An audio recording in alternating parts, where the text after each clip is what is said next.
Hello. Hello. As people jump on here, please let me know if you can hear me. I am attempting to do this on my computer again right now. I haven't done it on my computer in a while. This laptop has kind of funny sound. The mic, I can't figure out how to hook my external mic into the computer. It's kind of funny. So yeah, if you guys can't hear me well enough, I will hop onto my phone and do the live stream on my phone then. So just keep me posted as far as the volume goes. Hello, Tammy. Welcome. Great to see you on here. Wishing everyone a not a very early, but an early new moon in Cancer. Saying hello to everyone on the replay as well. Hello, Starseed Alchemist. Oh, I forgot how much better this is on my laptop. I really hope the sound works out with this because I love being able to see I can see the comments so much more easily. I don't feel like I'm like squinting into the screen here. Hello, Evolved. Good day. Good day. Yes. Grand rising, as some like to say. I am going to be, I don't typically drink coffee while I'm doing live streams, but we're going to be doing that today. So that's the kind of day it is. We are going to be talking about Leo season today as we are moving into that beautiful, beautiful time of year. We are, of course, in the warm up for the Lionsgate portal, in that powerful gateway of energy that begins during the Syrian gateway when we have the sun conjuncting the star Sirius, also known as our spiritual sun, at the beginning of July. And then we have this beautiful crescendo of energy as we move through July and through that Lionsgate portal, as they call it and I may mispronounce this, but the heliacal rising of Sirius in the sky. This is what's connected with the Lionsgate portal. And so this begins at the beginning of July and goes through the beginning to middle of August. So this is what's called the dog days of summer, also relating to and referring to the star Sirius. And so we open up with that Syrian gateway as we have that powerful connection of our physical sun with the spiritual sun, with Sirius. And then Sirius continues to rise in the sky as we move through what they refer to as the dog days of summer. And it really culminates with that Lionsgate portal energy on and around 8/8. And the Lionsgate really opens up around the 26th of July, which is, of course, the Galactic New Year for those who follow the galactic calendar. Hello, Carolina. Hello, Fifi. Yes. Oh, Leo sun. Love my beautiful Leos.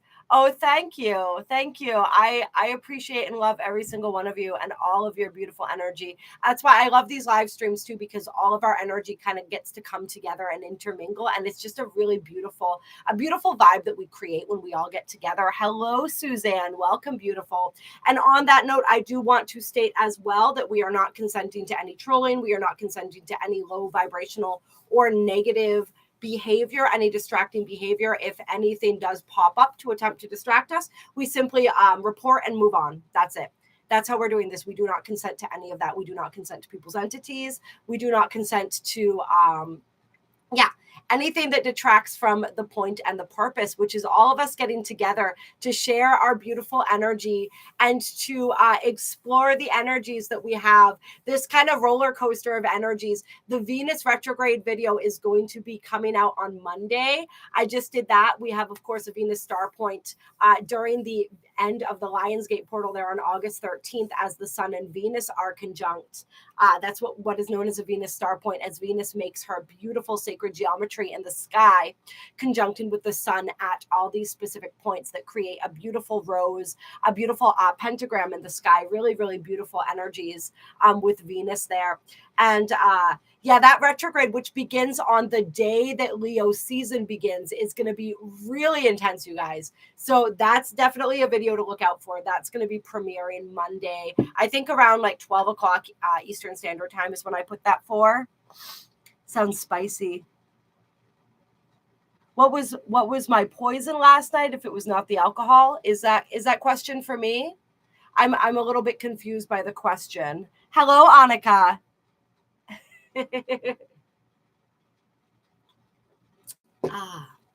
Yeah, that definitely needs more sweetener there, but that's all right. I don't Caffeine is one of those things that I'm still kind of not kind of that I am still working with. I have that caffeine to get me going in the morning. That's one of the next things that I'm at some point working on sort of removing from my repertoire, but I don't necessarily always do it in the form of coffee anymore. So it's a little bit bitter there. Oh, you feel hungover, but you didn't drink. Oh, I understand. Yeah, I mean, these energies, we're going to feel that sometimes, you guys. We are in a powerful energetic reset period right now. And so there are going to be days where we're just exhausted and we really need to sleep. So just really honor your body and what it's asking for, what it's needing. Really make sure you're hydrating too. If you're not hydrating adequately, and you want to try to bless and crystallize your water. And I've been meaning for quite some time to look into getting a water bottle. I need to just pick out some crystals and clear them and cleanse them and drop them right in my water, because clear quartz and some of those other crystals you can do that with to really activate your water, because water is very powerful. Water is extremely important. It is critical to our ascension process and the health and vibrancy of our cells, of our body, our ability. It really assists our DNA in this process of transformation. So much between the sun and the water. They are so incredibly imperative, but we want to make sure that we're drinking the highest quality water possible. So let's all just take a moment, everybody, with your water, your beverages, take a moment to bless those and just imagine those crystallizing.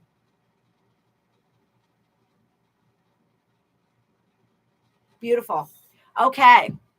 Let's see. Shungite is really good. Yes, absolutely. Shungite is beautiful. Yes, I am, and I'm so glad you caught the live stream again, Annika.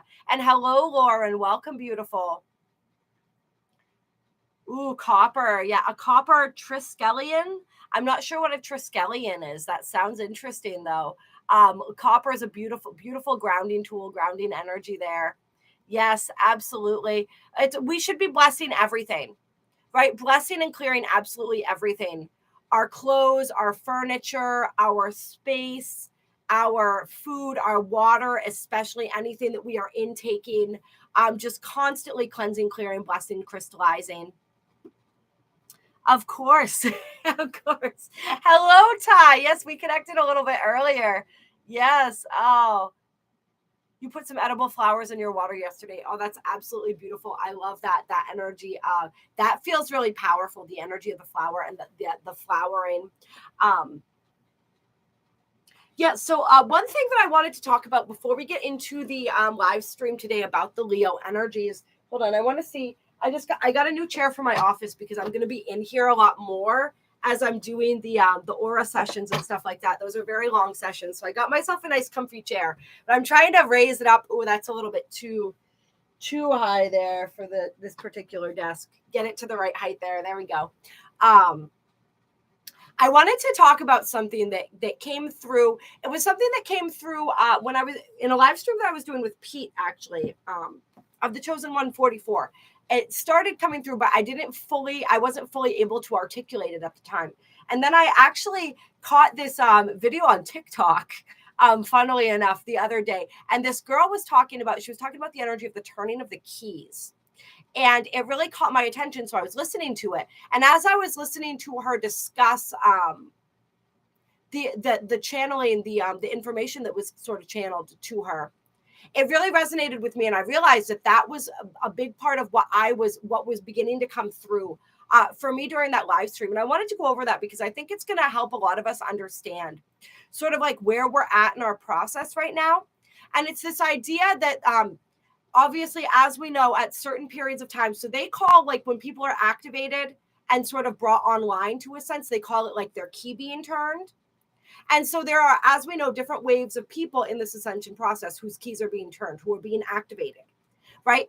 And some of us, it's like we are, and I see myself as being in part of this category. And I think we're all in different stages of this category as well. It's we're awakened, right? And we're very much in this process, but we're not fully anchored into that new energy yet.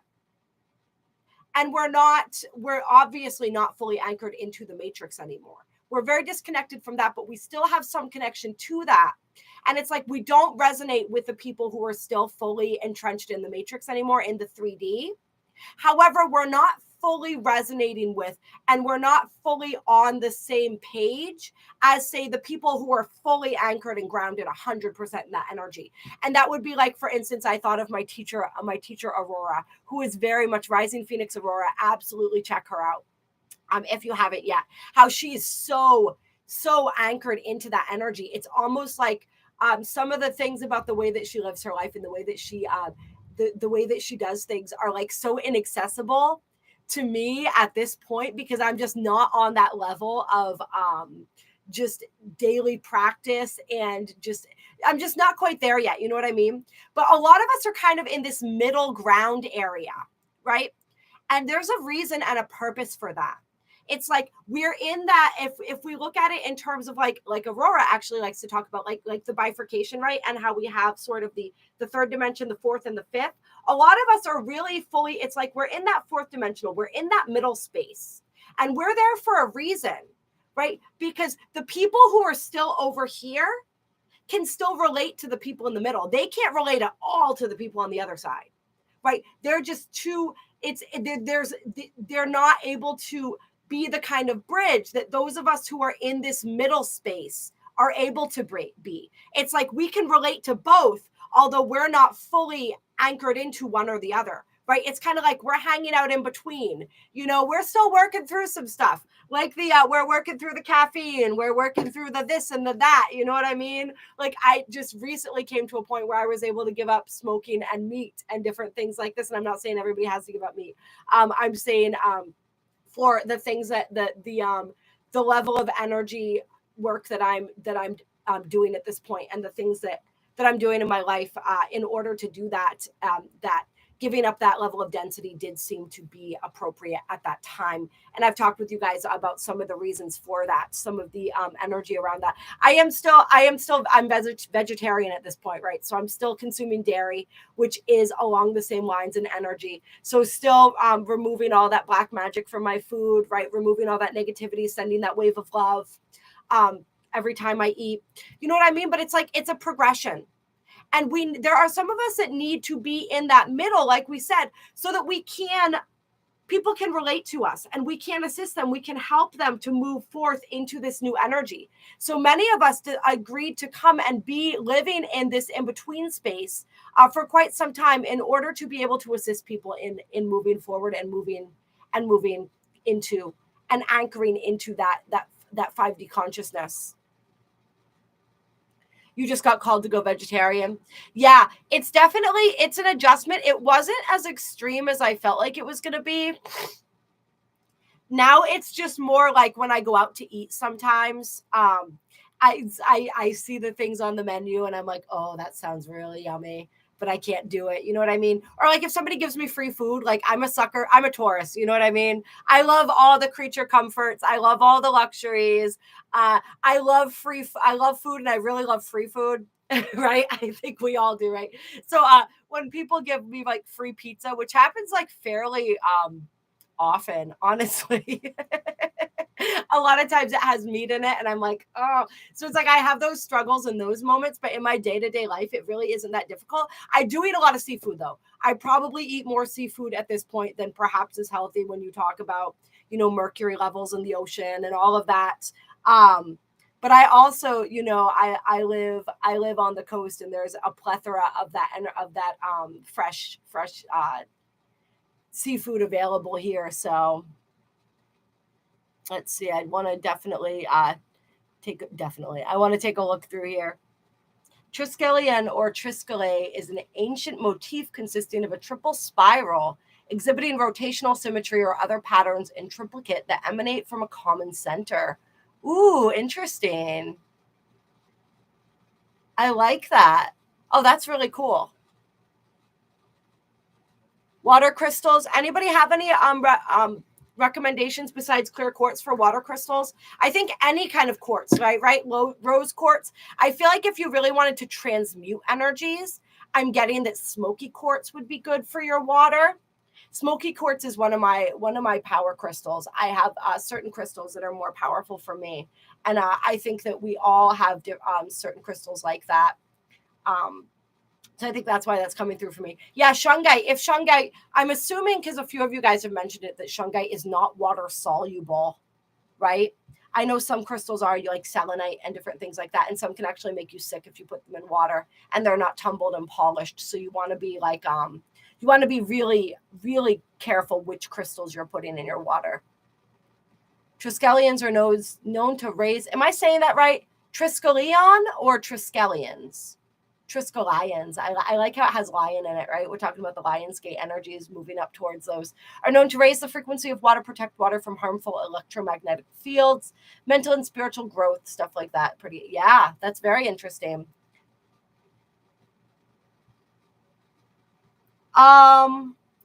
Smoking weed. Okay. So I don't have very popular opinions around smoking weed, but I guess that's why you're asking me, right?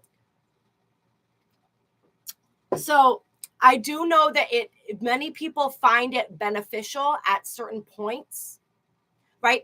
And so every substance has a vibration, right? Everything has a vibration, a frequency. So one thing that did resonate with me that I learned was that cannabis vibrates at the frequency of acceptance, which is actually relatively low on the vibrational scale. Look up the vibrational scale. You'll see what I'm talking about. But it's still higher than a lot of people are naturally vibrating at. So when you smoke cannabis, it brings you to that frequency of acceptance and that level on the vibrational scale. If you naturally vibrate higher than that, it's actually going to bring your vibration down to match. Another thing that people want to be aware of with any substance is anytime you are taking in a mind-altering substance, you are opening up your energy field and you are making yourself more vulnerable to entity attachment. You're making yourself more vulnerable. Like your field is not as strong. It's more permeable. All right.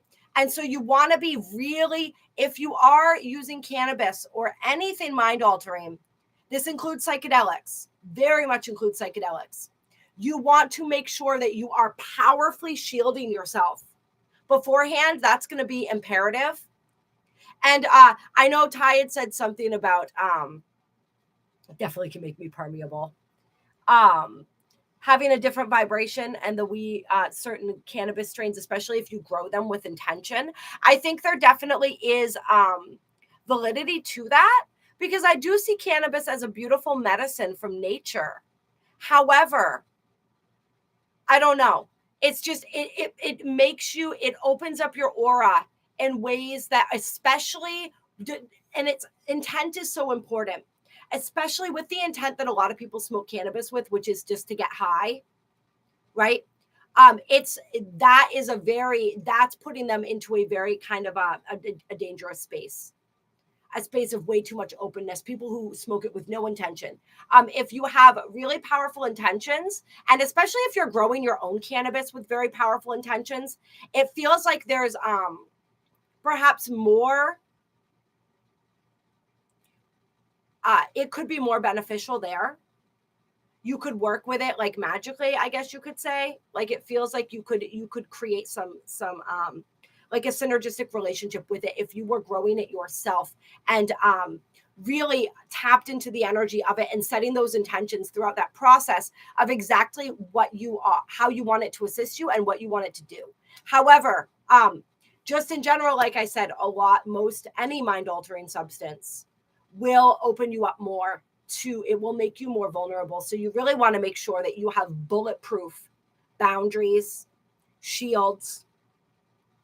And honestly, like the point that we are eventually coming to with this ascension process is the point that where we are completely anchored into this experience, completely connected with our higher self, right?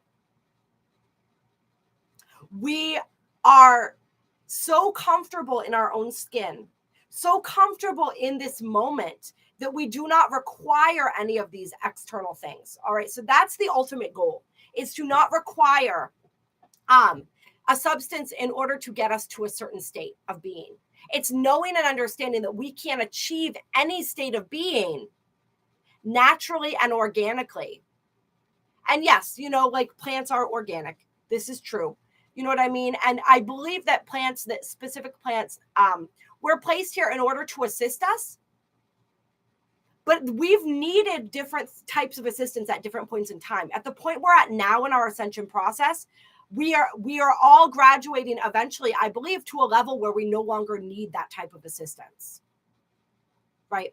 That's ultimately the goal. And so what eventually happens is things like cannabis, they just naturally begin to phase themselves out when we get to a point where we no longer need them, where our vibration is higher than where it's going to take us, where we are completely comfortable and content in our own energy, and we don't feel the need to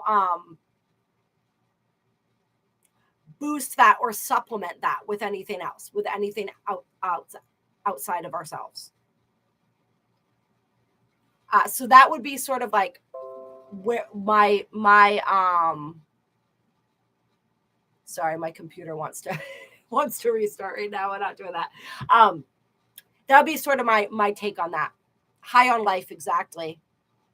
Yeah. Oh yeah, drinking is one of the drinking, and honestly, I feel like, I guess it's hard to pin it on any one substance and say this is the more dangerous substance as far as lowering our vibration. But alcohol is definitely one of the biggest. And of course, that's one of the reasons why it's legal, right? And why our culture is, say, in America, which we are the most, we're kind of like the hub of the satanic matrix, so to speak, in America. All right. And so like, that's why it's legal here and why it's so glorified in our culture, why there's so much of the way that we interact with each other is based around alcohol and around drinking and taking in, like, what's another word for alcohol? Spirits, right? Alcohol makes you extremely vulnerable to entity attachment, to it really tanks your vibration in a lot of ways. All right. And it's definitely, I mean, you know, it just is what it is. It's as we continue moving through this process, we realize that a lot of these indulgent things that we do that really in a lot of ways, I mean, some of the things that a lot of us really enjoy that make this reality much more palatable, right? In a lot of ways are just actually killing our vibration. And it kind of sucks sometimes to have to like, be like, oh, okay, yeah, I see that. Okay, yeah, I see you. Okay, yep, not doing that anymore. Not doing that anymore. It's weird. And this is what it is, okay? All right. We are, just like we talked about before, we're moving from the 3D into the 5D. In the 3D, those things feel really good because the 3D and the energy of this matrix, of this hijacked satanic matrix, right? It's really uncomfortable. So all of these things, right? The drugs, the drinking, the whatever, the unhealthy foods, these habits, right? They make us feel better. They make it easier to exist in that energy because it's so uncomfortable for us, right? Because it goes so against the truth of who we are. So we need that almost in some ways in order to exist in that 3D energy. All right. But as we're moving into the 5D energy, it is the energy of that is not compatible with that 5D energy. And it's really not necessary. All right. Because we're existing in a whole different state of being. All right. And so it's like the detaching from that. And it's like, as we continue to grow and move towards, continue to grow spiritually, we need that less and less because we're entrenched less and less in that third dimensional energy, that heavy, dense energy. All right. And then it becomes more of just like a habit. And when we stop doing it, we realize that we don't even really miss it anymore. It's like, it's another program, right? Where we think, oh, I need to go have a couple of drinks to loosen up and have fun. Oh, I don't know how to relate to people without a buzz on. Oh, in order to relax, I need to light up a joint. You know what I mean? It's like, it's all programming. And once we start moving out of that 3D and that dense energy, we start realizing that it's programming. And we start looking at it and being like, wait a minute. I actually don't even care about that anymore. And then sometimes it is helpful where we go out and we have a couple drinks or we smoke a joint. And then we're like, wait a minute. I'm not even enjoying this right now. Like what started happening to me after many years of, as many of you know, who watch this channel, I'm an I'm in recovery. I was in 12-step recovery for many years. I'm a recovering heroin addict, recovering everything addict, basically. And you know, it's a funny thing, addiction, and sort of working through that. And where was I going with that? There was a point that I was trying to make there. I don't know. It had something to do with the point where, like, where you realize that you don't need it anymore. And oh yeah, and then when you go back and you try it again. See, I did that later on in my recovery. I had, you know, I tried smoking weed, you know. I tried even tripping, and it just wasn't the same for me, and it made me feel really uncomfortable. I did not like it anymore. I had a lot of compassion for the younger version of myself who felt like she needed that in order to be okay. Like, in order to feel okay, I had to be in a different state of consciousness. I had to be in an altered state of consciousness in order to feel okay existing in this world. Right. And so I had a lot of compassion for that person, that me that I no longer am. Right. It was really beautiful and poignant. But it's like sometimes we need that experience to, like, realize, oh, wait, that's not even me anymore. It's like I've been sitting here romanticizing this thing that I think is going to, like, do something for me, right? Like it used to, and it just doesn't even do that same thing anymore. You know, I realize I like to feel like I'm in control of my body, of my mind, of my energy. You know, what is that? That's the definition of sovereignty, right? So I realized that when I was putting substances into my body, I was not sovereign. All right. And I guarantee a lot of the attachments and the different things that I've cleared away through the aura sessions and the entity removal sessions and different things that I've had at this point, a lot of that came in through drug addiction. All right. So that was a nice little tangent there, right? I think a lot of us are moving through that, though. We're moving through. If you look at the and I posted a little short on the a clip from the new moon in Cancer video, which, like I said, everybody absolutely watch if you haven't yet. But this is a big energy that we're really finally releasing and closing out these cycles, these habits, these patterns that are self-defeating, that are preventing us from moving forward on the path of our Dharma. 15 years since you had any alcohol. That's beautiful, Annika. Congratulations. Oh yeah, Thor, Tammy. being nothing funnier than being stone sober in a room full of stoned people. But absolutely. Mm-hmm. Oh yeah. Yep. Let's see.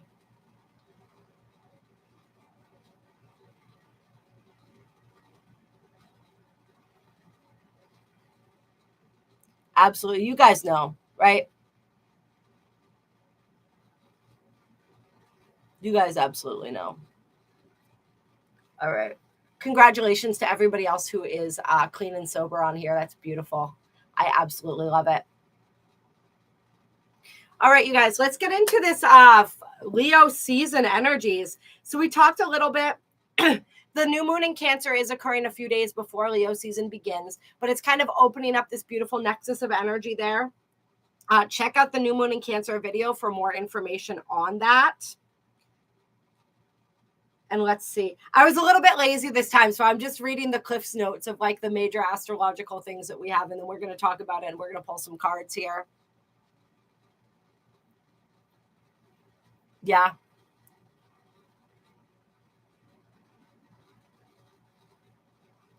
Yeah. And, you know, that's the other thing, too, about psychedelics. And like I said, we want to be really careful with that. We want to make sure that we're doing that in sacred space, that we're doing that very intentionally, that we're protecting ourselves when we're opening ourselves up like that. All right.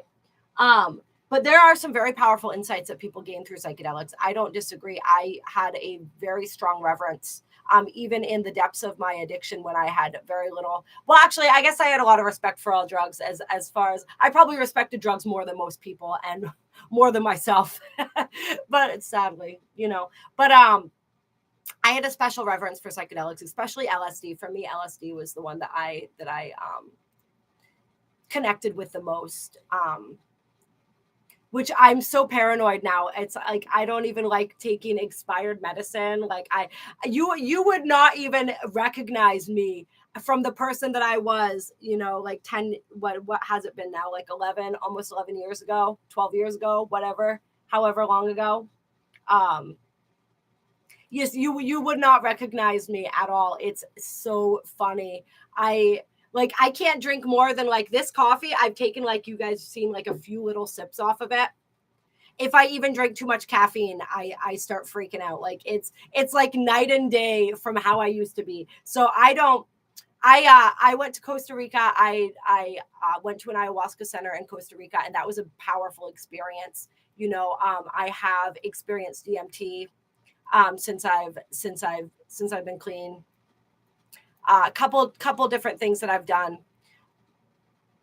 and those were powerful experiences. You know what I mean? And they definitely did give some insights. But I think I no longer feel them to be necessary. I know that I can receive these same insights through meditation.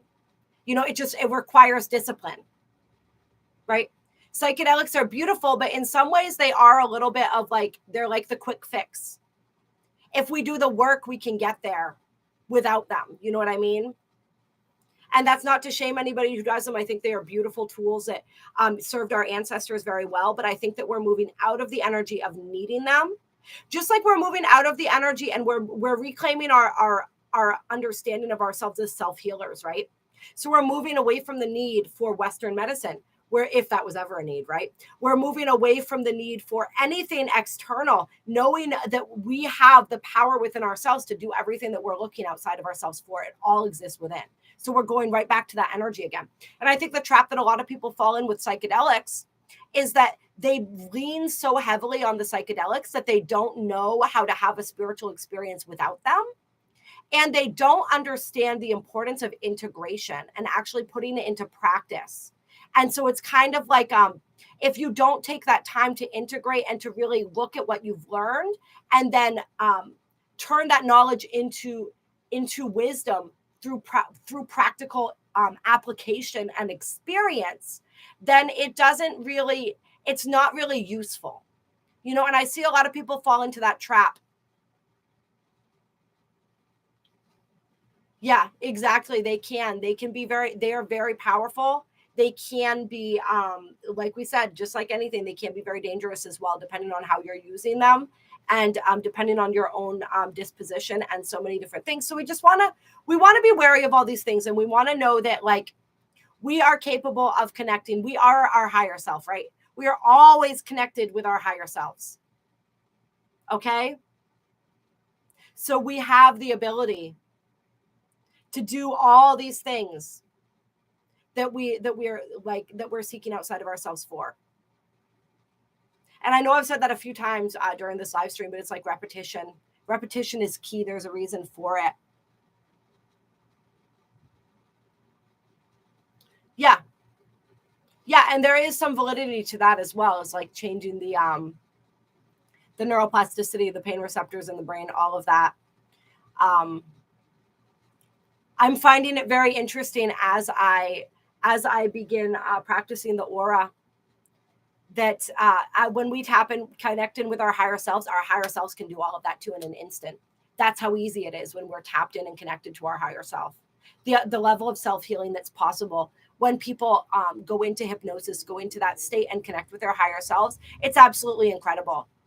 Like all these things that we're making so complicated are actually so incredibly simple when we're tapped into our higher self. So it's like I'm working on being able to do that just through my own meditations and stuff like that, which absolutely is possible, right?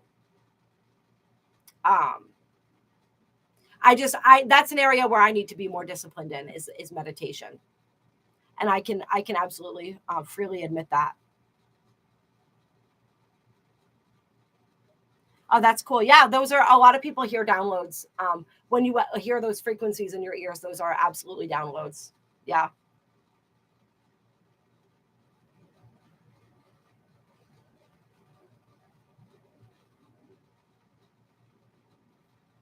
Just looking over the comments again for a second here.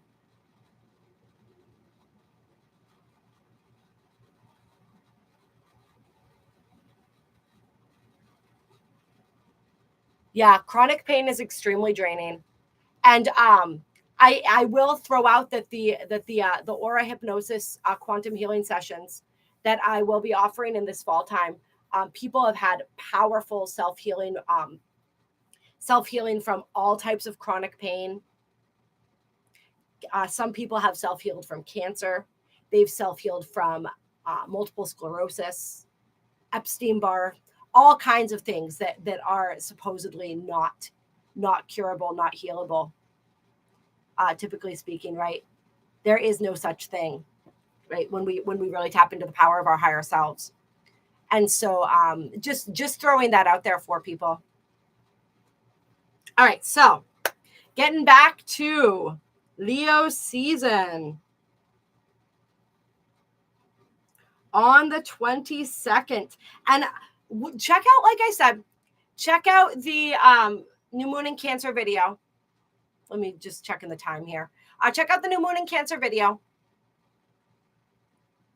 because we talk about the powerful, intense astrological energies that we're going to be feeling going through for the really all the from the new moon and then moving forward as we move towards the beginning of Leo season. We're going to have this energy of this grand cross in the sky with Pluto, the nodes of fate, and the sun, right? Which the moon will join during that new moon in Cancer. And we are having the nodes switching signs as well. So on the same day of the new moon, at the exact moment of the new moon, we have the nodes in Taurus and Scorpio. And it's been intense as we've been working through this last final degree of these nodes in Taurus and Scorpio. And I'm going to do a video. I wish that I had had time to do it already. It hasn't quite made it yet. But on the shifting of the nodes. But we've been working through that final degree of that South Node in Scorpio. All right. The releasing of all of those energies, that the deep shadow work that the South Node in Scorpio has brought through to us. All right. So that's been really intense, really powerful. We're feeling the pinnacle of that energy. And so we're feeling that with the new moon. And then we're feeling that switch hours after the new moon when the nodes transfer to North Node 29 degrees of Aries, South Node 29 degrees of Libra. All right. And we're going to be feeling this energy, really this activation as these energies shift. And when we're working with the energy of the nodes, we're working with the energy of karma and dharma, right? The South Node being karma, what we're releasing, the old energy, the North Node being our dharma, our life's purpose, where we're moving towards for growth. All right. And so now we're moving into Aries. And so we're looking at this energy of initiation, this energy of being the self-starter, this energy of courage, right?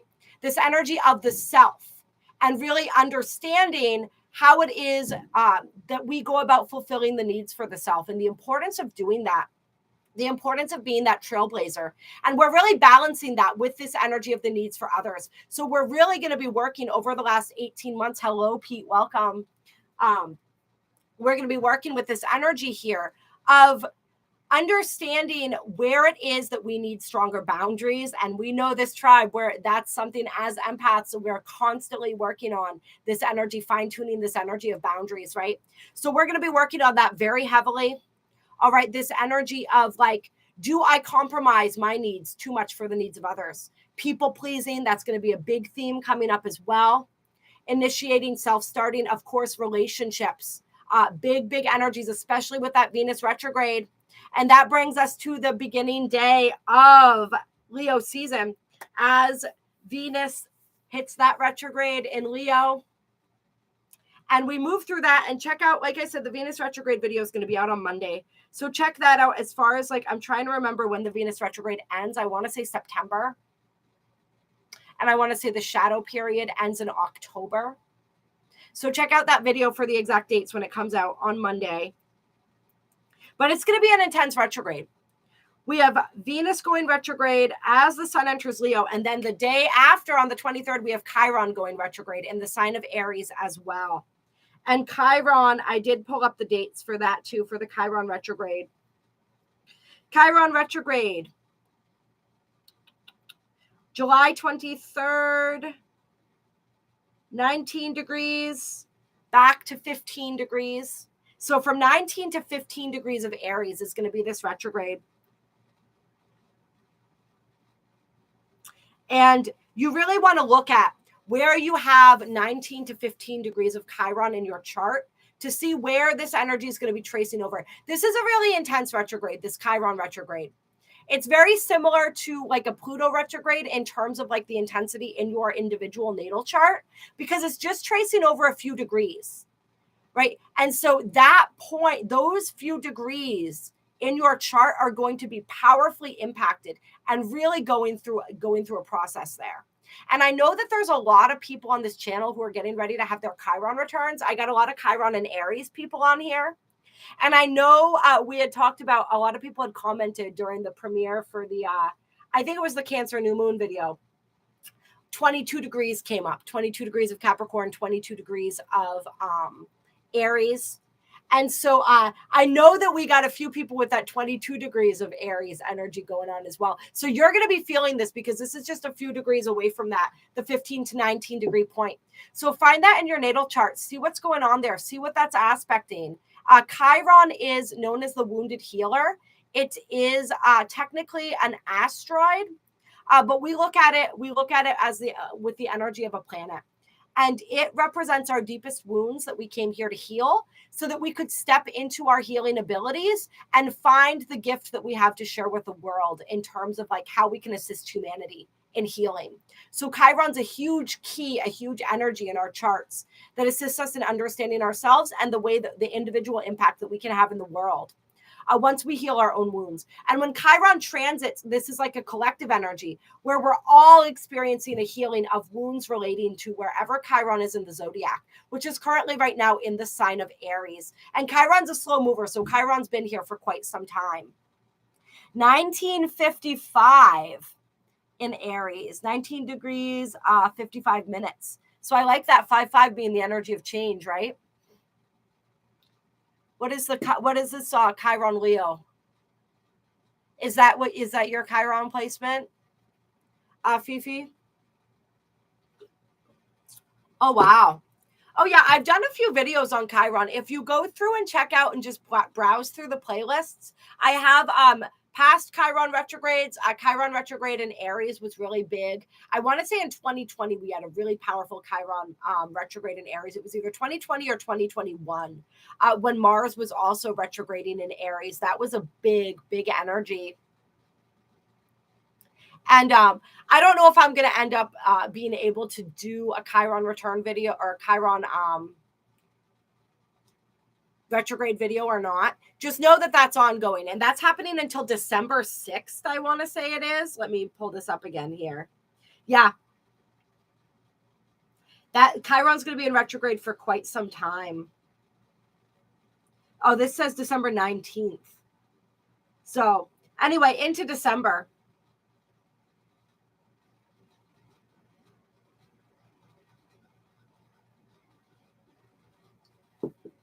And so we're going to be working through more of those themes. And I think this Chiron retrograde is going to be especially powerful because we have the North Node now transitioning into Aries as well.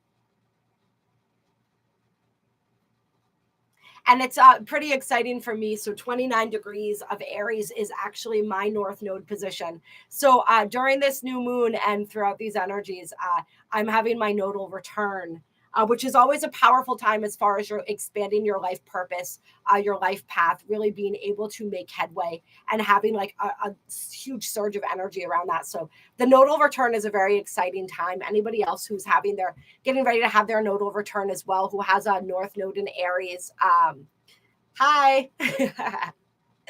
Let's see.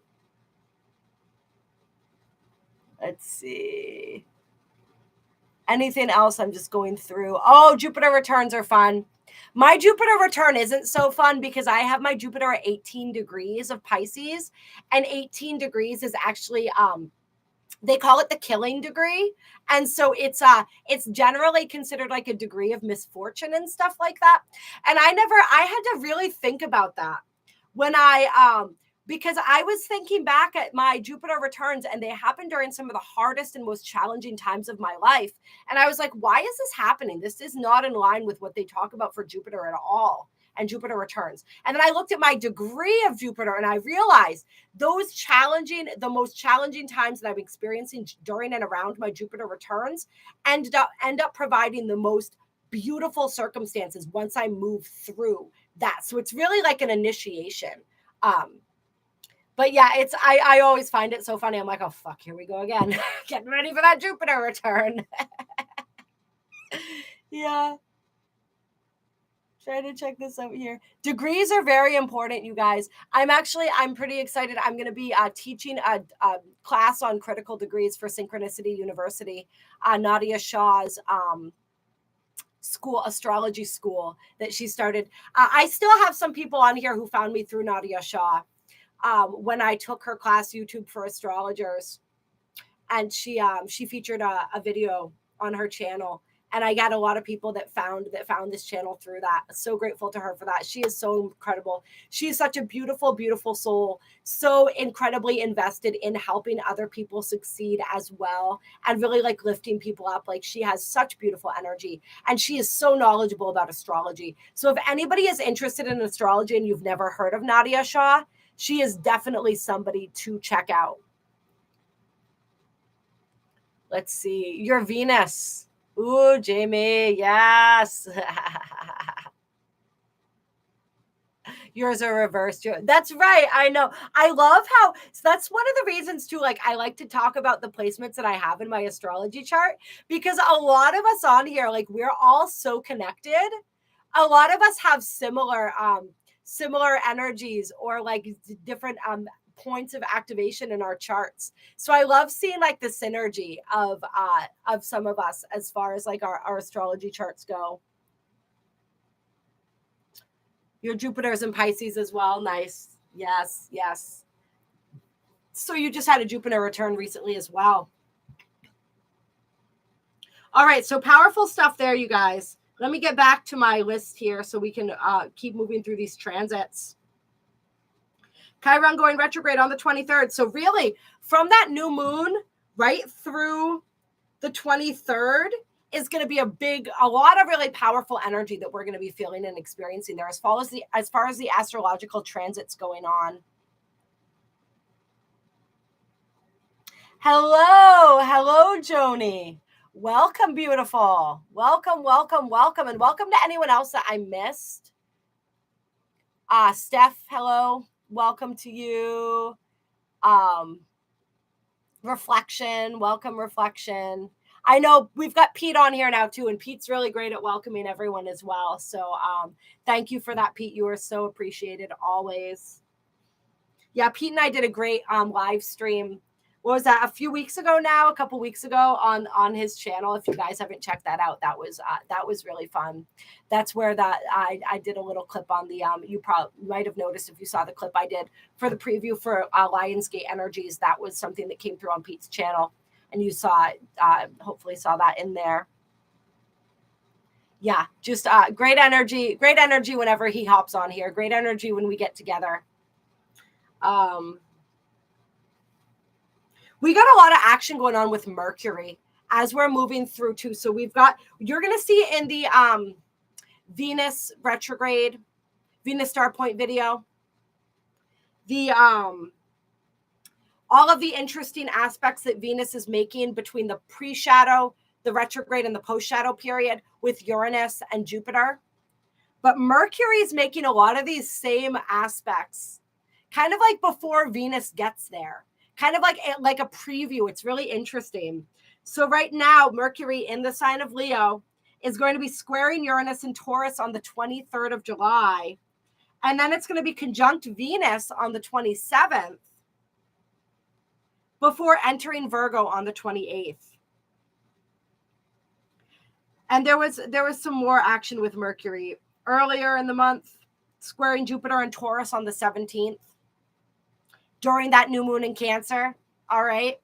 So Mercury moving through these same points of activation with Uranus and Jupiter that Venus is going to be. Just a lot of tension, a lot of potential for explosivity, for drama. So we really want to stay grounded. We really want to stay humble. We really want to keep our boundaries strong. All right. Be in our Queen of Swords, King of Swords energy. Not in an aggressive way, but in a very sovereign way. All right. And pay attention to what's coming up for us as well. If we're being triggered, pay attention to those triggers. Use those triggers as clues for our own healing, right? That's what we do. That's how we do it. Mercury conjunct Venus on the 27th. That's going to be a fun day, though. A lot of people kind of wanting to strut their stuff, but there's going to be a lot of just like communication and a lot of charisma, and it's going to be a fun day. I think a very what's the word I'm looking for here? I don't know, a great day to see and be seen kind of thing. All right, let's move into August here as we are getting closer and closer to that Lionsgate portal. Oh, no, July. Hold on. This is a great site, by the way. It's really fun and easy. Just astrology.com, super easy to remember. They have an astrology calendar where they go through and they list out all the biggest transits of each month. So it does a whole lot of the work for you, you guys, because I could spend hours and hours. I do spend hours researching a lot of these videos that I do for you guys, but I could spend hours and hours more, and they save me a whole lot of time. So I really appreciate them for that. You were born during Venus retrograde in Scorpio. Ooh, powerful. Spicy. All right. So we got the full moon in Aquarius on August 1st. And that's going to be some beautiful energy right there. That'll have a whole video dedicated to it. So we're not going to delve too deeply into that right now. Let's see. Anything else that's important to...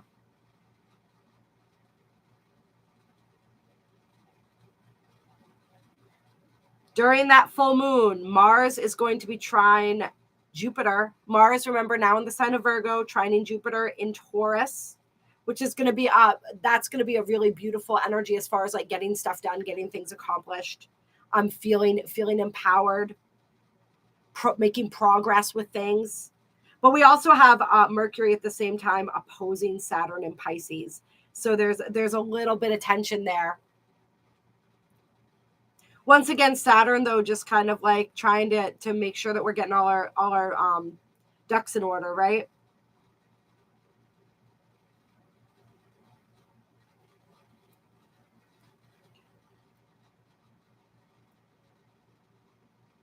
There's an energy there, and we'll explore that during the full moon.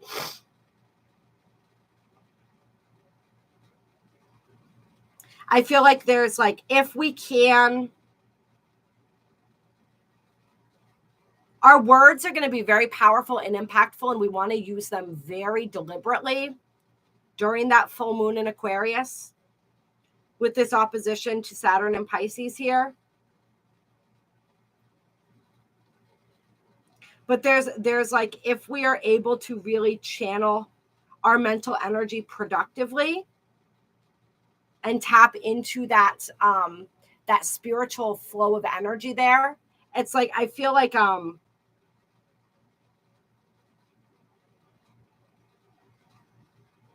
it feels like a day of like really sage wisdom, I guess is the only way to put it, where it's like, you know, where sometimes you're talking and spirit just starts moving through you and you don't even realize it's like the words that you're saying aren't even fully your own. It's like a lot of people channel without realizing it. And these moments where all of a sudden they just the answers, the wisdom, the knowledge just kind of pours through, and they're like, whoa, did I say that? You know what I mean? I feel like there's the ability for that, like a lot of powerful channeling, like people's channeling abilities being activated and stuff like that during that full moon as well. It's really interesting energy coming through there. If you allow it to flow, it's like a lesson in allowing, not seeking to control, and simply allowing things to flow forth. Okay? And isn't that exactly what it is when we are channeling? When we're trying to force it, it doesn't really happen. When we're able to relax and just allow it to be, it's like the information everything just, it's when we are like the river, right? Or like the leaf upon the river, right? Just flowing with it in this state of allowance, right? Getting out of that left brain energy into that right brain energy. I feel like that's what that full moon is going to be assisting us with, is getting out of the left brain and into the right brain, or finding the balance, the equilibrium between the two, really. And I feel like, there's just a lot of spirit really moving through and working through and speaking through people that day. So pay attention to that. Pay attention to the messages that are being delivered to you and the messages that you may be delivering to others. And don't hold yourself back. If you feel like there's a message, that there's something that wants to spring forth, some sort of guidance, some sort of knowledge, some sort of insight, don't hold yourself back. All right, speak that truth. Remember, we are going through a collective throat chakra clearing here. We're clearing away all that black magic, all of those black magic rituals from 2020. All right, we're healing that energy. And I found it really interesting that after I channeled that about the throat chakra clearing, and hello, Poon, by the way, welcome, beautiful. I came down with a pretty rugged cold, and I was feeling it pretty acutely off and on for a couple weeks. Really, only the past few days have I been feeling better. Honestly, it was quite a roller coaster. Starting pretty much right after I channeled that came through about the throat chakra clearing and all of that, which was really fascinating. And my throat was very affected by it. And I know that there are a couple other people who emailed me that I've talked to as well, who said that they came down with colds and things like that, and their throat, like, they couldn't speak very well. It's like I tried to do, you'd see it on TikTok. When I started feeling better, I did a video for TikTok, and I couldn't even get through the whole 3-minute video or whatever it was without coughing and needing to drink water several times. I was like, okay, there's no way I could do a video, try to get a video done right now. Like, I would not be able to speak long enough for it. So it was really interesting, that energy of clearing that throat chakra, healing that throat chakra. So really just work with that color blue. Imagine that blue light, that blue energy here. Speak your truth as much as possible. Nourish your throat chakra. Drink lots of tea, lots of water, honey. Oh, you know what's interesting that just came through is if, say, you're feeling a bit feisty and spicy during this Venus and Leo transit, or during any time, and you're feeling like you need to like cool down your speech, like you're perhaps being a little too cutting with your words. You're trying to, you have to have a conversation with someone, and that there's like a level of sweetness that needs to be brought into it, and you're feeling a little bit rough. Drink tea with honey. The honey actually sweetens your voice, your communication as well, which is really interesting. Not in a way that weakens it, right? Because sweet can be strong, but it gives it a sweetness. Thank you so much, Starseed Alchemist, for that generous donation. That's beautiful. That is so much appreciated. Oh, and we love having you here, Ploon. Thank you so much. Oh, so much love to you. I can feel the wave of your love. That's beautiful. Yeah. So sweeten your speech, sweeten your words with some honey if you feel that it is required, especially if there's an important conversation that needs to be had. All right, moving on here. Let's see. Then we got the sun squaring Jupiter in Taurus. And then a few days later on the 9th, right after the pinnacle of that 8-8 energy, right? We have Venus squaring Uranus. So a lot of action here, right? With squares to Jupiter and Uranus. So we're really kind of being put through our paces by these two planets here, as so many of our personal planets are coming into a squaring conversation with Uranus in Taurus, and with, of course, Jupiter in Taurus. And I want to actually, I'm going to pull up my chart for a second. I want to see, they must be very close together. So I want to take a little look here. Yeah. Currently today, which is the 15th, I believe. I believe I'm on the day that we are currently in. Right? Jupiter's at 11 degrees and Uranus is at 22 degrees. Ooh, like that, right? 1122.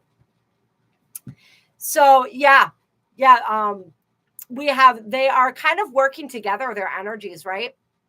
Combining their energies to work together in order to bring these activations through to our personal planets. And what are Jupiter and Uranus together? What are these energies doing when they combine, right? Jupiter is expanding everything, right? Expanding, opening. And Uranus is, so they're opening the mind, right? Uranus relating to the higher mind. It's a higher octave of Mercury. All right, so they're expanding our mind. They're expanding our mental processes. They're expanding our light bodies, I feel like, and activating and initiating each of our personal planets, which we can look at as we're looking at Venus. This is our divine feminine energy. All right. And we have Mars has to have moved through a lot of these as well, because Mars is also in the sign of Leo and was only a few degrees away from Venus here. Remember, they passed at 3:33, 3 minutes, 33 degrees and 33 minutes from each other. They didn't come into conjunction, but they were close. Yeah, so Mars as well. So we got our masculine energy, we got our feminine energy.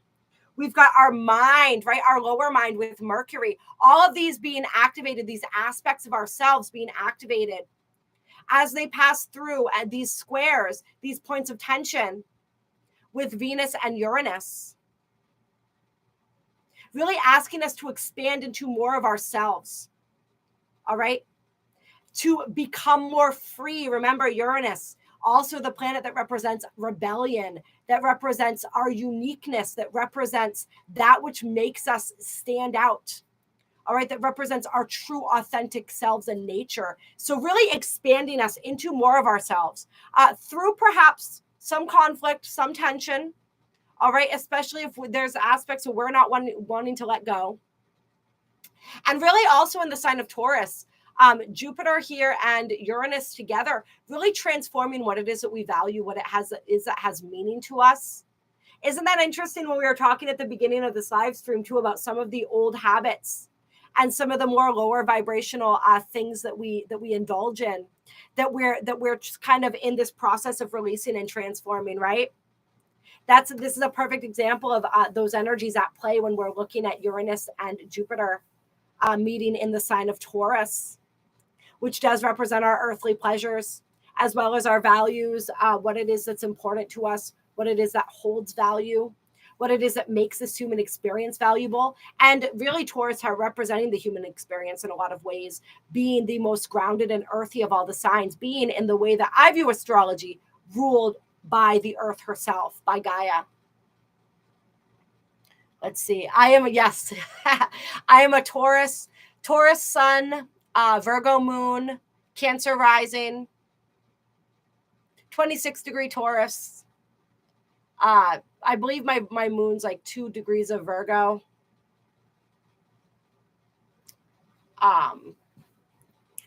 22 degrees Cancer rising. Yeah, I have a lot of Earth in my chart. A lot of Earth, Mars in Capricorn, Venus in Gemini. So got a little bit of air in there. A lot of Earth though. I don't know. Tons of Earth in the chart. I feel like my soul really needed to tether itself in this experience. Jupiter in Pisces, Mercury in Taurus as well. I love it. Yes, everyone. I love it. It's so fun sharing our placements with each other. And like I said, sharing some of our degrees and different things too, because a lot of us, like we complement each other. 11-degree Mars in Capricorn. Nice. My Mars is 20 degrees of Capricorn, I believe, is my Mars. So it's right below my descendant line, which is 22 degrees of Capricorn. All right, so where were we? Oh yeah, we were talking about this activation, these planets being activated, our personal planets being activated by Uranus and Jupiter in Taurus. So we have more of that action going on. surrounding the 8-8 portal, which of course is the pinnacle of that energy on August 8th. And we're going to be channeling for that in a separate video, the 8-8 portal, the Lion's Gate. So just hold on to your knickers, you guys. We're getting there. Let's see. What else? August 13th is when we have that Venus star point, which is, of course, when the sun conjuncts Leo. The sun conjuncts Venus. And in that video, we go over, we're beginning a brand new 19-month cycle of Venus. So really completing there. And we're also this particular star point, which is one of the 5 points that Venus returns to in the sky when she creates her never-ending infinite pentagram in the sky. Some call it the Venus rose, this beautiful sacred geometry of her transits, her movement as she what do we call it when we're rotating around the sun, orbits the sun. Right. As she completes this, she returns to this point, and it's they slowly shift over time. So right around 20 degrees. This year, it's 20 degrees when she hits this particular star point in Leo. I think it was 22 degrees. It was 21 degrees 4 years ago in 2019. And I think it was 22 degrees in 2015. But you can look back to August 2019, August 2015, and you can see what was happening the last time that Venus hit this particular star point. And if you guys really are interested in the Venus star point and examining the energies of Venus, let me know, because I would love to do a video on that. I was really getting a feel for her as we looked through these star points, as seeing these 5 points as like the 5 faces of Venus. And the ways that she's currently most expressing her energy. And it was really beautiful to kind of feel the way that she is. And she moves through all 12 signs, right? In a 19-month period, she'll move through, is it not a 19-month period? I think it's a 12-month period. Something like that. She'll move through all 12 signs. But these star points where she conjuncts the sun are extremely important within her orbit. And I see them as like the primary focuses of her energy, the ways that we're experiencing our divine feminine energy. So it's really fun. Hello, Eric. Got another Cancer rising on here. Moon and Sag. I love my Saggy moons. Venus and Scorpio first house. Ooh, yeah, those Venus and Scorpios. You guys are a feisty bunch. I love it. I love Scorpios. I love the energy of Scorpio. It's yeah, it's intense. It's intense, but beautiful, beautiful. I mean, Pluto's my favorite planet. And so, of course, I'm going to love Scorpionic energy. Sag rising. Yeah, love Saggy energy too. All right. So moving through that is going to be a powerful, powerful day. Powerful activations there. Really working on these themes, these huge kind of energy check-in point during the Venus retrograde when it comes to self-love, when it comes to the ways that we express love, the ways that we give and receive love, all of those energies.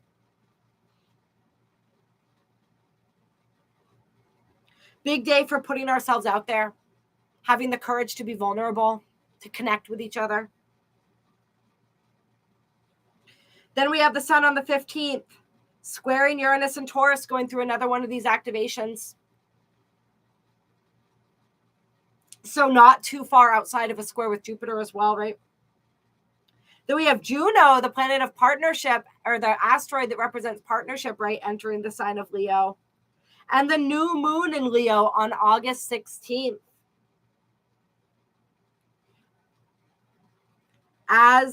No, that's further on here. With a beautiful square, or trine rather, of Mars and Virgo with Uranus and Taurus during that time. So bringing some harmony in here. Mars bringing a harmonious, receiving a harmonious activation from Uranus and Taurus, our masculine energy, right? All right. So that's it as far as the dates to watch. And I have some things that I need to do today. So we're not going to be able to do like a super long card pull here, But I did want to pull an Archangel Oracle card here. And also the Sacred Light, that one.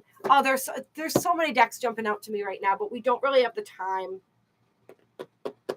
Hold off on that. That might be the closing card. I want to do a Sacred Light Oracle for you guys. I was looking toward that, and I definitely want to pull one of these. As we're moving through Leo season, clear. Let's just get a couple cards out here. Couple cards for Leo season.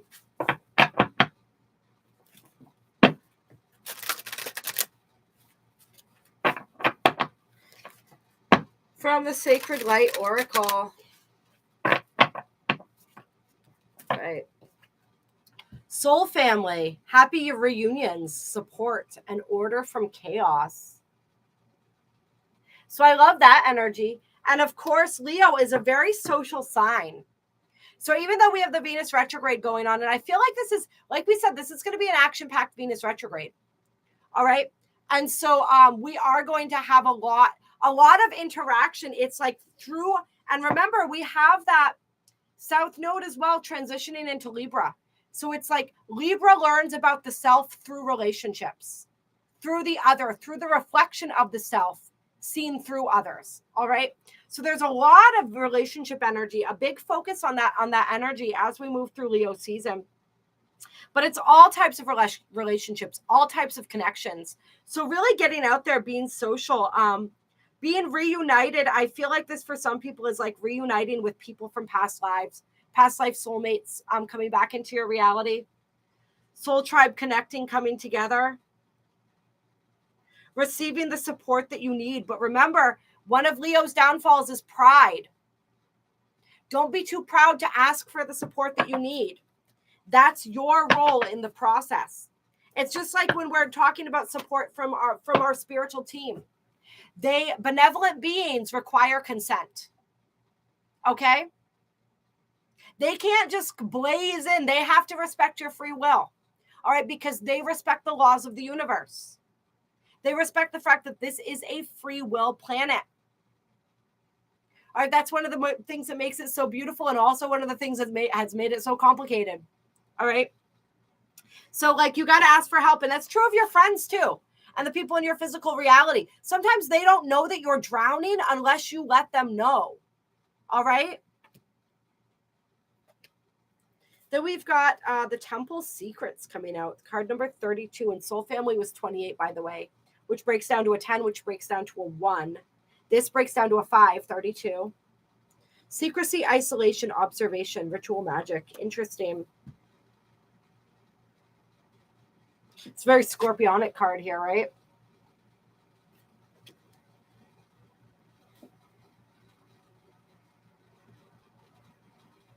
It's interesting. I feel like during Leo season, it's like kind of a two-pronged thing.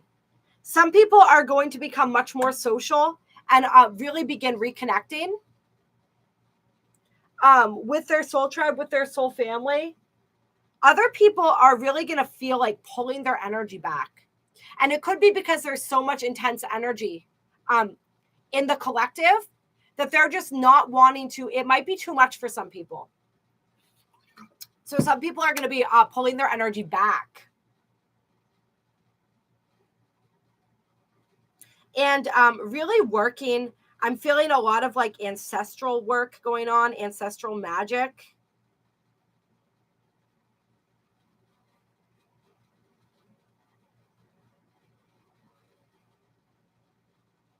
I feel like somebody too wants to be working with protection spells, or is going to be working with protection spells, because like there are some people doing or attempting black magic against you.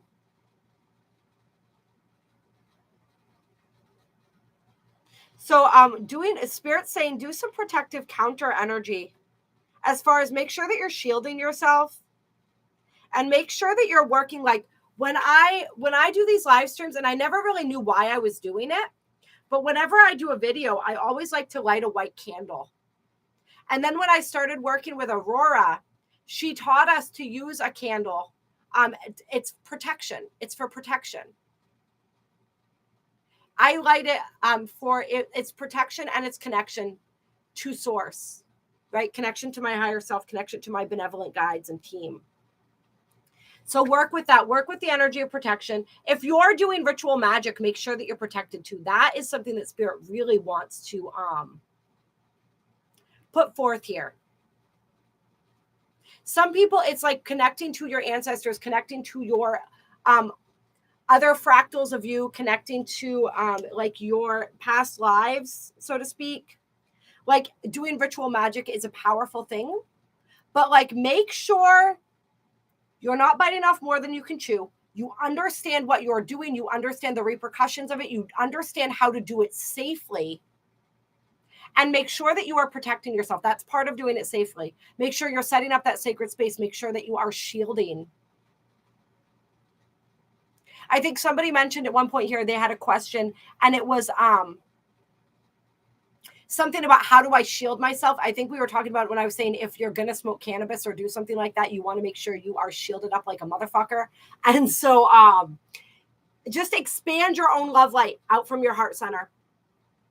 Imagine it expanding through. You can imagine it like a flame that's coming out, or just like this beautiful bubble of love light, any color that you wish. That this is your own I am love light, right? I invoke the I am love light in me. Imagine placing that all around, surrounding that around your being, and set up your personal Merkaba as well. Your eight-sided, 2 pyramids, one facing up, one facing down, 8-pointed star. You sit in the center. All right.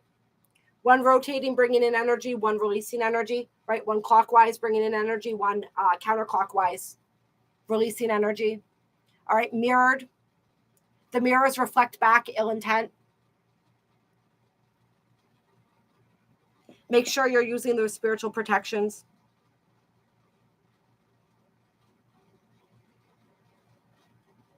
Some people, there is like powerful insight to be gained through whatever type of rituals you are attempting. I don't want to say attempting because you're successfully performing these rituals, but you want to really know what you're doing. And like I said, protect.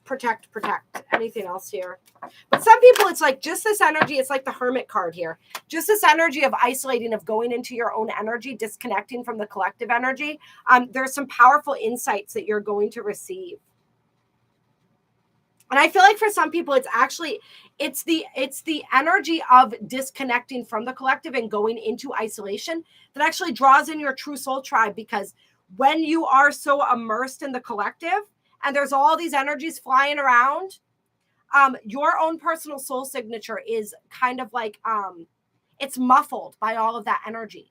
And when you have so many people in your life that don't belong there anymore, taking up that space, so to speak. I know that sounds cold, but you know what I mean? That also prevents your soul family from being able to connect with you and get in. And so I feel like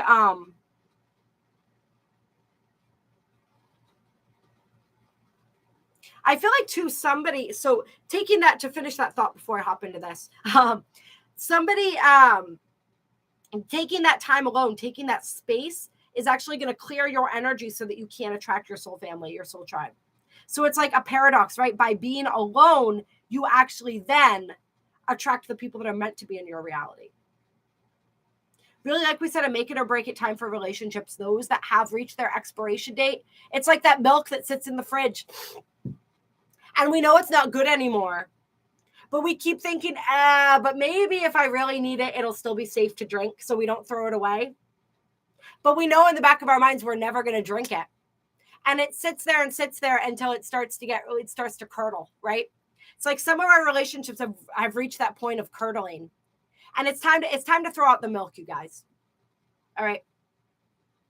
The other thing that I'm getting here is that some people, it's like you're going to be taking a class. This may involve some type of ritual, some type of ancient knowledge that you're tapping into, that you're relearning, right? Because remember, we already know everything. It's just we're remembering. And you're going to meet your soul family through taking that class or that training. That's going to connect you to them.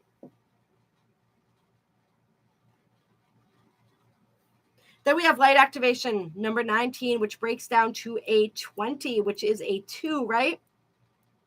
A very powerful 2 because 0 is the energy of spirit, so it amplifies. Evolution of spirit, actioning of plans, transcendence. So this is where we're transcending a former version of ourselves and elevating higher. And part of the process of transcending comes through the action. Remember, what is Leo? Fixed fire. Fire is all about action. It's all about movement. We start out and we open up the energy that then leads into Leo season with that new moon in Cancer, with that cardinal grand cross. All right, cardinal signs, initiating, activators.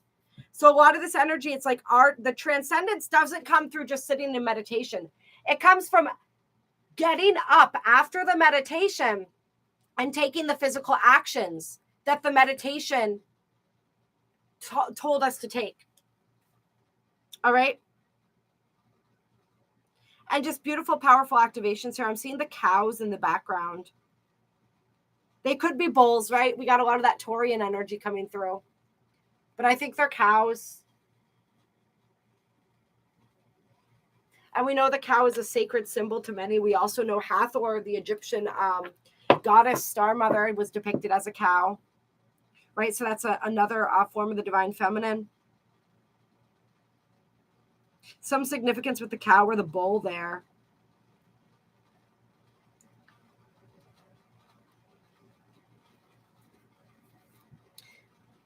On the bottom of the deck, we have language of light, rediscovery, humble wanderer, communication. Thank you, Amber, for that generous donation. Beautiful. Appreciate you. Love you so much. I love the dolphins here. The water. This has a very Lemurian feel to it. Yeah, could be a sheep or a goat. I want to see what this card has to say. And then we're going to pull one Archangel Oracle card to close here. Language of Light, 18.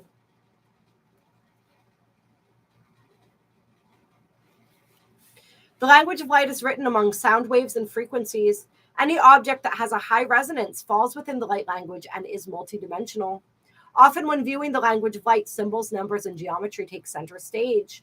One example of this language resides within the realm of sacred geometry and is often used in energy clearing, sacred intentions, prayer, meditation, and mindful practice. So that energy of sacred geometry that just keeps coming up, right? Water spirits such as dolphins, whales, and seahorses have unique alignments with light languages. These graceful water creatures emit high-frequency sound waves that shatter dense energy fields with precision and purpose. Highly intelligent and protective, these beautiful beings will share their mystical intelligence if you meet them with respect, humility, and peace. Galactic Guides, the Seven Sisters, request you immerse yourself in higher frequencies that can uplift your soul and spirit to improve vitality. The Seven Sisters, of course, being the Pleiades, right?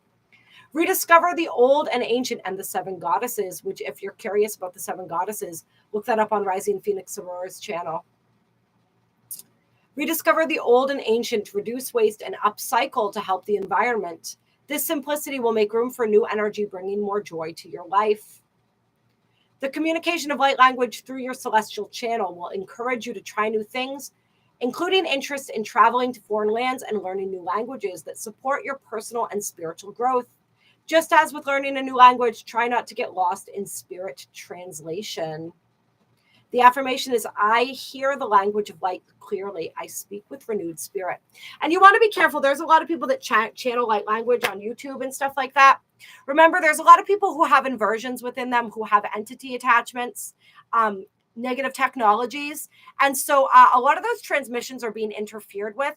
And there is the idea that your higher self is the gatekeeper that allows only that for which is for your highest good when listening to light language. If you're going to listen to light language channeled by somebody else, please set that intention that your higher self be that gatekeeper, ensuring that you only absorb what is for your highest and best good. All right, please, please, please do that. I enjoy it sometimes. I enjoy Encoded Frequencies channel. There's some beautiful light language that she channels there. But just always have your shields up. All right. Set those intentions, but really work with light language in its natural form as well, which would be nature, right? Which would be the beautiful whales and dolphins and all of that, which would be, I don't know, just viewing through meditation, viewing and accessing the light way that way, your own doodles, the own noises that you make, speaking to yourself, right? You can spontaneously just make the noises and speak the words that want to bubble up from within you. And you can speak your own light language. Spiritual showers and baths. Yeah, absolutely. Working with water. Yep. Oh, all right. Goodbye, Tammy. She's probably already left. So yeah, this is also just communication with your higher self and the higher realms coming through here. All right, let's get one card to close from the Archangel Oracle. But this is also the Pleiadians just saying, like, not just the art of the light language, but sound and frequency in general. Work with that energy during this portal. All right. Clear. Let's get a closing card here. Hello, Brittany. Welcome, beautiful. From the Archangel Oracle deck. And everyone who has not, go ahead and hit that like button. Closing card for Leo season here.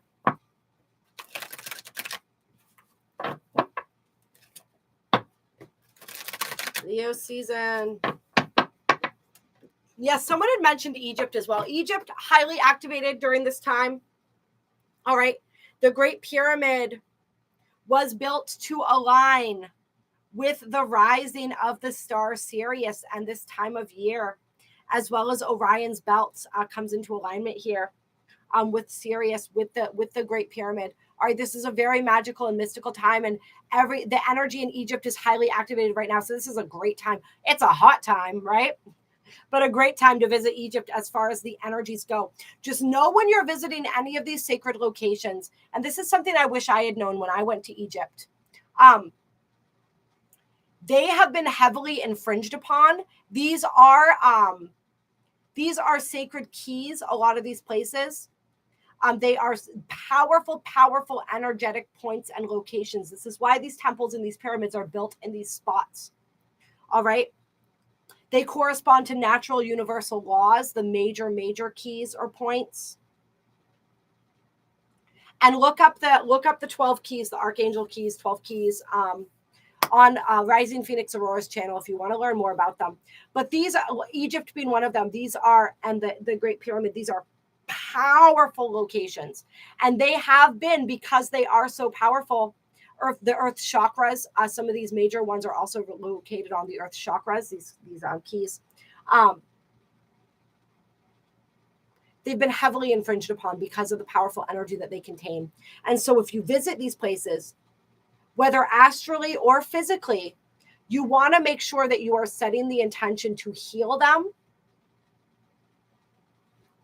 and that you are tapping into the organic energy and the organic grid system of this location. Because there's a lot of inverted energies, a lot of inverted things that have been done in these locations in order to distort the energy. And when we travel to them, we travel with the intention of purifying that energy, of restoring it to its original organic blueprint, its original crystalline state. All right, we shield ourselves from any of that lower vibrational energy, and we go there with the intention of uplifting this energy, and also, of course, receiving the organic activations. Yeah, exactly, Amber. Exactly. They try, but we're bringing it all back online, and a lot of people are being called to visit these sacred locations to assist in this process of clearing and cleansing and activating. And it's so funny that you put 144 there, Fifi May, because there's something with the there's like 144 key temples on this planet, which are these nexus points of energy. So I love that you typed 144 as we were talking about some of these sacred spaces and places. Yes, and that's beautiful, Fifi. That's what I did when I went to Egypt as well. But I wasn't aware of the infringement upon it.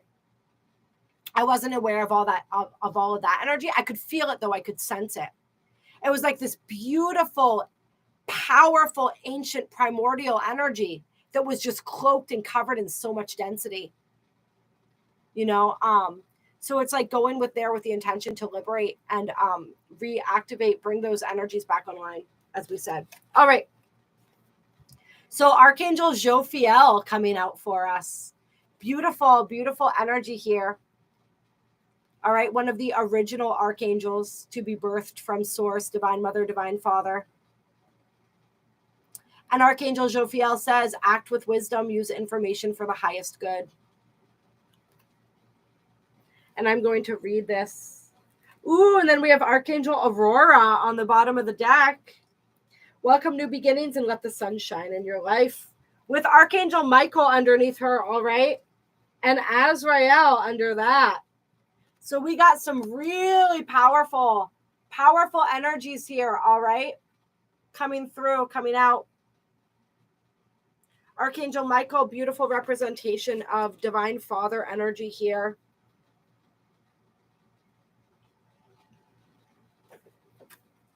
Azrael, powerful archangel for assisting in transformation, death, and rebirth.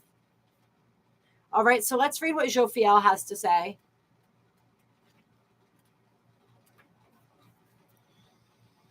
Ooh, I like this.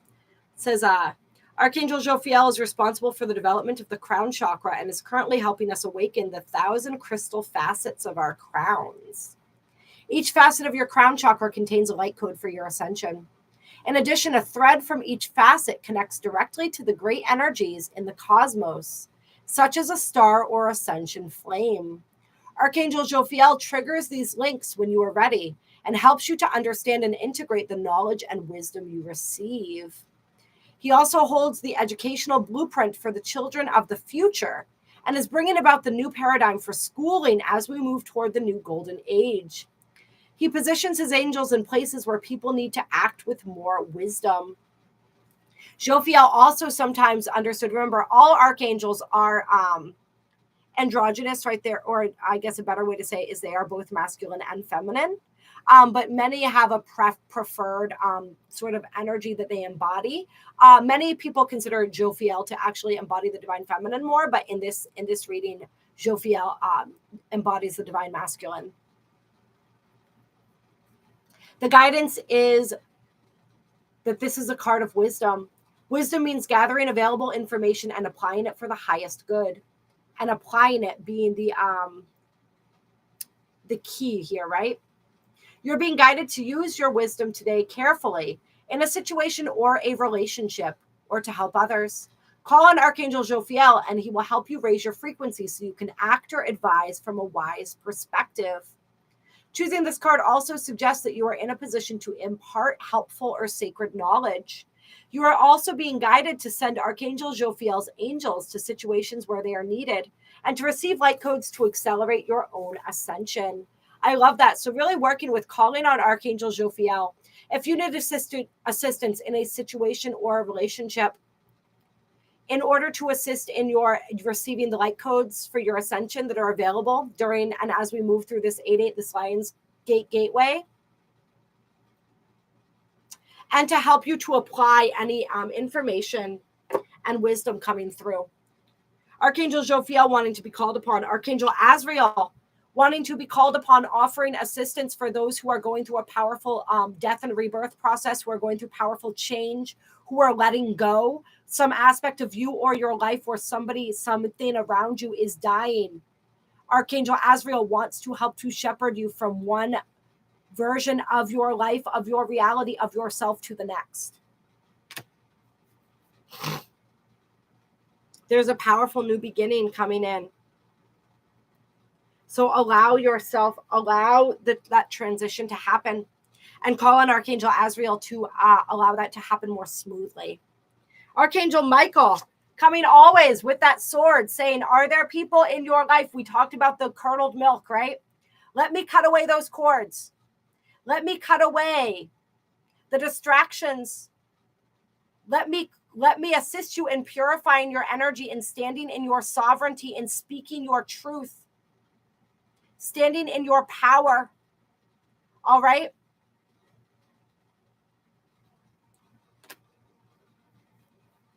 This is a spiritual battle, and we are powerful warriors, and we have a powerful warrior on our side who wants to stand beside us. So call on him and allow him. Feel him standing beside you. Feel the power of his sword in your hand, knowing that you are worthy of wielding this sword as well, right?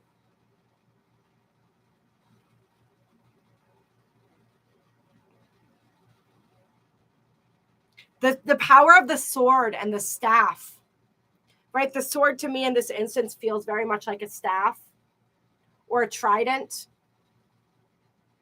Many of the archangels, many of us, we utilize these powerful conductors of our energy. For Archangel Michael, his staff is his sword. We all have our own staff as well, our individual staff. Utilize that, maybe work with that in your own practices. All right, Archangel Aurora as well, wanting to come through, assist us, working in concert with Archangel Azrael here to assist us in the new beginnings, to bring in more love, more light, more life into your life, more joy. Call on Archangel Aurora for this. Also call on her to assist you with the, when you're working with the energies of the sun. And we want to, the sun is so big, bright, beautiful, and powerful right now. We really want to be working with the sun. On the day that the sun conjuncts Venus, the 13th of August, this is another big energy point. We want to be getting those rays, all right?